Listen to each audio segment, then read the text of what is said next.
जब से धुरंधर 2 रिलीज हुई है तब से लिब्रांडूज और पाकिस्तान प्रेमियों का काफी मेल्टडाउन हो रहा है।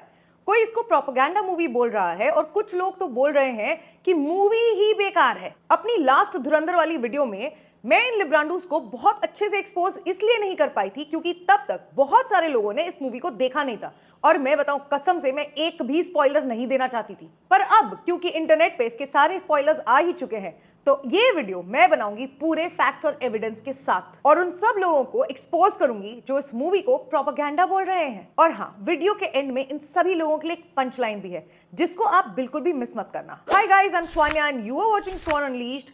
सबसे पहले उस बात को देखते हैं जिस पे लिब्रांडू सबसे ज्यादा विलाप कर रहे हैं कि ये मूवी प्रो बीजेपी और एंटी कांग्रेस है, क्योंकि इस मूवी में एक सीन है जिसमें ये दिखाया गया है कि मोदी जी के पीएम बनने के बाद पाकिस्तान में बैठे लोग बोलते हैं कि इस बार हमारी पसंद की सरकार नहीं बन पाई। तो लिब्रांडूज का मानना है कि आदित्य धर ये दिखाना चाह रहा है कि पाकिस्तान को कांग्रेस से प्रेम है और मोदी से नफरत है। बेसिकली इसी बात को लेकर बड़े सारे लेफ्ट विंगर्स इस मूवी को प्रोपेगेंडा बोल रहे हैं, चाहे वो ये मास्क वाला ध्रुव राठी हो, जर्मनी वाला धूर्त लाठी हो, नैया पार एजुकेशन वाला हो, अरफा दीदी हो या फिर खुद कुछ कांग्रेस के लीडर्स हो। इस बात में कितनी सच्चाई है चलो देख लेते हैं।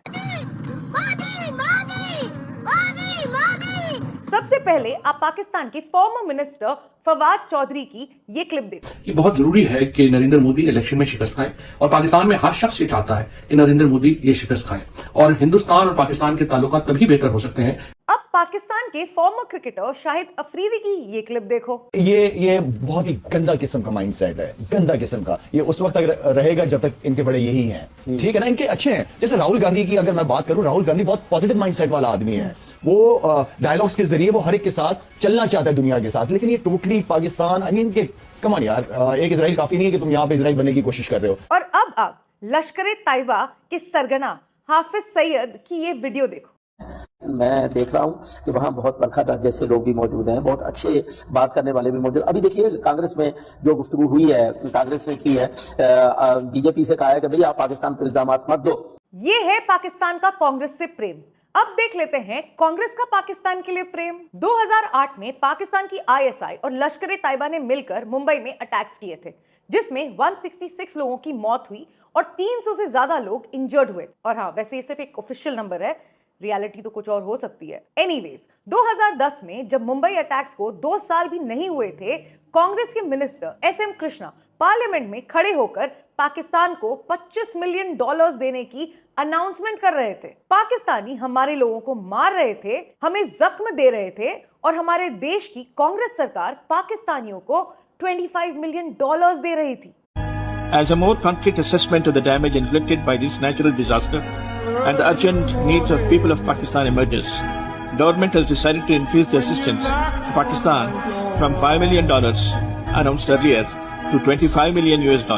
पता चला है कि राहुल गांधी ने यूएस एम्बेसडर को कहा था कि पाकिस्तान के लश्कर-ए-तैयबा से ज्यादा खतरा तो हमें हिंदू नेशनलिज्म से है। शायद तभी तो हाफिज सईद कांग्रेस की तारीफें करता है। बस इतना ही नहीं, कांग्रेस के एक लीडर मणिशंकर अय्यर ने साल 2015 में पाकिस्तान जाकर ओपनली कहा था कि अगर हमें आपके साथ यानी कि पाकिस्तान के साथ रिलेशंस बनाने हैं तो मोदी को हटाना होगा। जगह पे आके खड़े हो गए हैं, स्टक हो गए हैं, अब इसमें से निकलने का क्या तरीका होगा?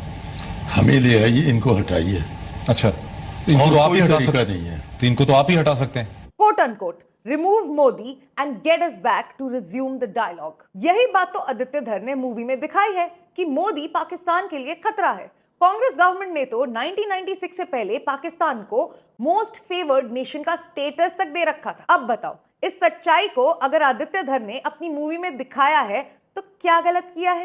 एक्चुअली देखा जाए तो इस सब प्लॉट की स्क्रिप्ट तो आदित्य धर ने लिखी ही नहीं है। इसकी स्क्रिप्ट तो कांग्रेस खुद कई साल पहले लिख चुकी है। अब जब कांग्रेस गवर्नमेंट ने पाकिस्तान के खिलाफ स्ट्रॉन्ग एक्शंस लिए ही नहीं तो आदित्य धर कैसे फेक स्टोरी दिखाता और कांग्रेस को ग्लोरीफाई करता? उरी सर्जिकल स्ट्राइक्स मोदी जी के अंडर हुई, बालाकोट एयर स्ट्राइक्स मोदी जी के अंडर हुई, डीमोनेटाइजेशन मोदी जी के अंडर हुआ, ऑपरेशन सिंदूर मोदी जी के अंडर हुआ। जब मोदी के ही अंडर पाकिस्तान के खिलाफ स्ट्रॉन्ग एक्शंस लिए गए हैं तो फिर आदित्य धर यही दिखाएगा ना कि ये नया भारत है, घर में घुसेगा भी और मारेगा भी। खैर छोड़ो, लिब्रांडूज का सच्चाई से क्या ही लेना देना है। और हाँ, मैं कांग्रेस के ब्लंडर्स को एक्सपोज करती हुई एक डेडिकेटेड वीडियो ला रही हूँ। एक वीडियो बीजेपी एक्सपोज भी होगी, इसलिए इस चैनल को सब्सक्राइब कर लो ताकि वो वीडियोस भी आपको मिल जाए। लीगल टेंडर नहीं रहेंगे। अब बात कर लेते हैं डीमोनेटाइजेशन की।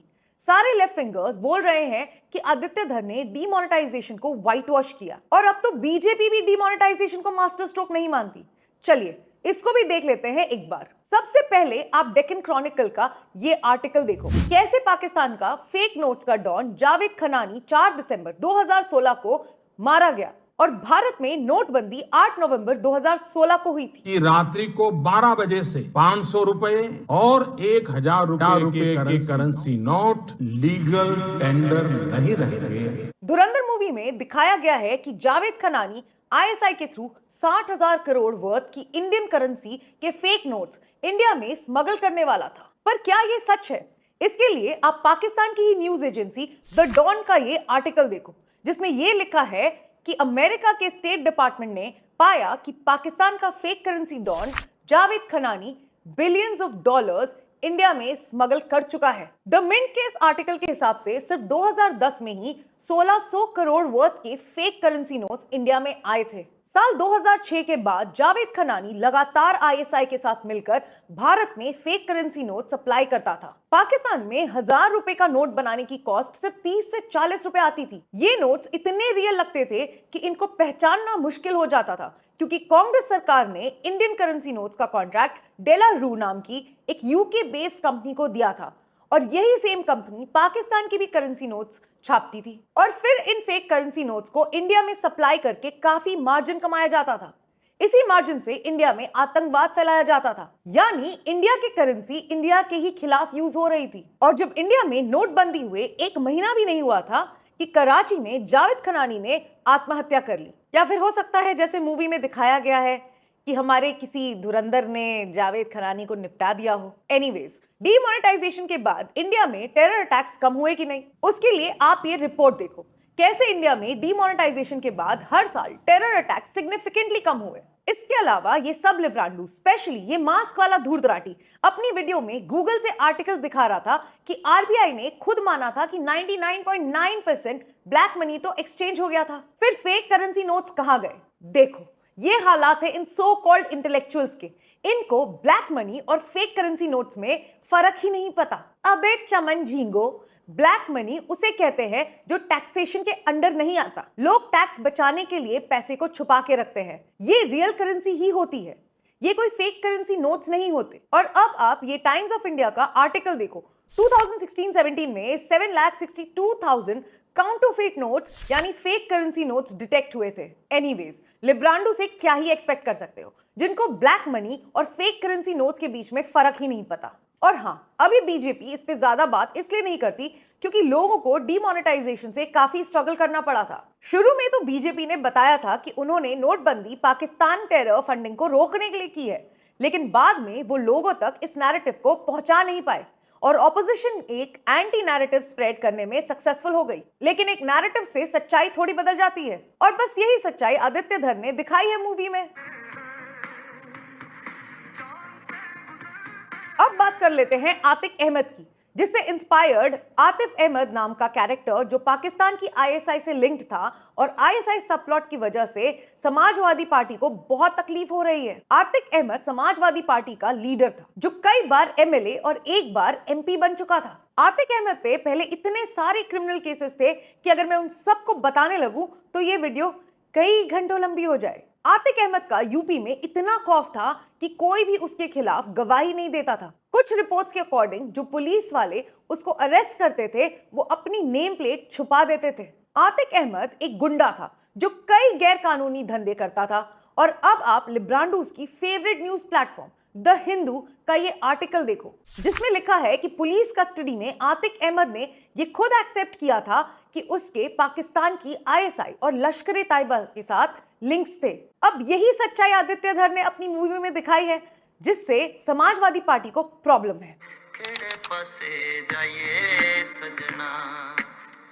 अब बात करते हैं क्या धुरंधर सच में एक प्रोपेगेंडा है। देखो, मेरे हिसाब से धुरंधर एक पेट्रियोटिक पर्सपेक्टिव ऑफ ट्रूथ है। जिसमें पाकिस्तान को वैसा ही दिखाया गया है जैसा वो है। इलियास कश्मीरी, जिससे मेजर इकबाल कैरेक्टर इंस्पायर्ड है, उसने सच में हमारे इंडियन आर्मी के एक जवान शहीद भाऊ साहेब मारुति तेलकर का सर काट कर पाकिस्तान ले जाकर तब के पाकिस्तान प्रेसिडेंट को पेश किया था और पाकिस्तान की सरकार ने उसको इस बात पे इनाम भी दिया था। ऐसे घटिया पाकिस्तान को आज तक उर्दू वुड की मूवीज अच्छा दिखाती आई हैं। पठान मूवी में शाहरुख खान का कैरेक्टर पाकिस्तान की आईएसआई एजेंट के साथ मिलकर इंडिया को रॉ एजेंट से बचा रहा था। क्या वो प्रोपेगेंडा नहीं था? टाइगर जिंदा है में तो डायलॉग था कि हम तो आईएसआई को ऐसे ही गलत समझते थे, ये तो दुनिया में पीस लाना चाहते हैं। मैं हूं ना मूवी में तो इंडियन आर्मी के एक एक्स सोल्जर को टेररिस्ट दिखाया गया। हैदर मूवी में यह दिखाया गया कि इंडियन आर्मी कश्मीर में जुल्म कर रही है और सन टेम्पल को शैतान का घर दिखाया गया था। पीके में हमारे भगवानों का मजाक बनाते हुए यह प्रूव किया गया था कि पाकिस्तान का सरफराज कभी धोखा नहीं देता। शाहरुख खान की मूवी चक दे इंडिया, जिस कोच की लाइफ पे बेस्ड थी, उसका असली नाम तो रंजन नेगी था, लेकिन मूवी में उसका नाम कबीर खान कर दिया गया। ये सब मूवीज तो बहुत अच्छी हैं, लेकिन धुरंधर एक प्रोपेगेंडा है, क्योंकि जब मूवी पाकिस्तान को अच्छा दिखाती है तो वो प्रोपेगेंडा नहीं होती है, cute, very cute. Number 1, and I am saying this with full responsibility, धुरंधर 1 का नंबर 1 रीजन जो हिट होने का था वो था एवरीथिंग अबाउट दैट वाज मुस्लिम। मुस्लिम कपड़े, मुस्लिम डायलॉग, मुस्लिम म्यूजिक, सारे कैरेक्टर्स मुस्लिम। मतलब आप मुसलमानों के नाम पे खा रहे हो, आप बेरोजगार हो जाओगे, आपको खाना नहीं मिलेगा। फिल्में तो भूल जाइए आपकी कौन सी हिट हो रही हैं। आपने जो बोला ना उर्दू वर्ड से आजादी, स्वतंत्रता बोलो, फिर वही से आजादी स्वतंत्रता बोलो। एक्चुअली इन लिब्रांडूज को पसंद है लिब्रांडू फिल्म मेकर्स जो पाकिस्तान प्रेमी मूवीज बनाए, जिनमें लेफ्ट विंग का प्रोपेगेंडा कूट कूट के भरा हो।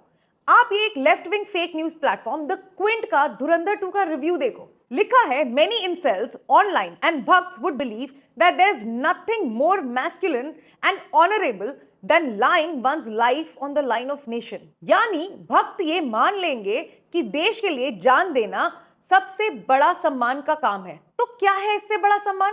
अब एक गधों भगत सिंह से बड़ा सम्मानित इंसान कौन है? उन्होंने भी तो अपनी जान देश के लिए दी थी। अब बताओ, क्या ये सारे लिब्रांडूज देश से नफरत नहीं करते?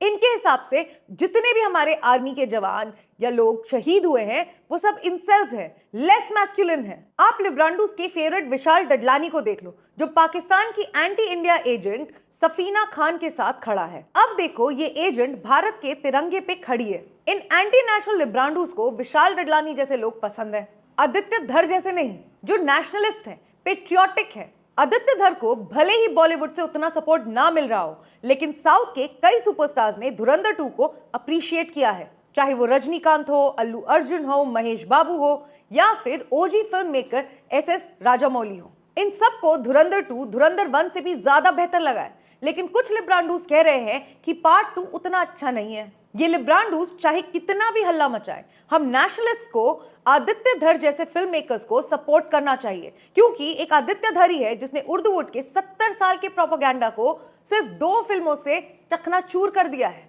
और अब इन सब के लिए एक पंचलाइन है, 4 चवन्नी घोड़े पे लिब्रांडूज एंटी नेशनल पाकिस्तान प्रेमी आदित्य धर के।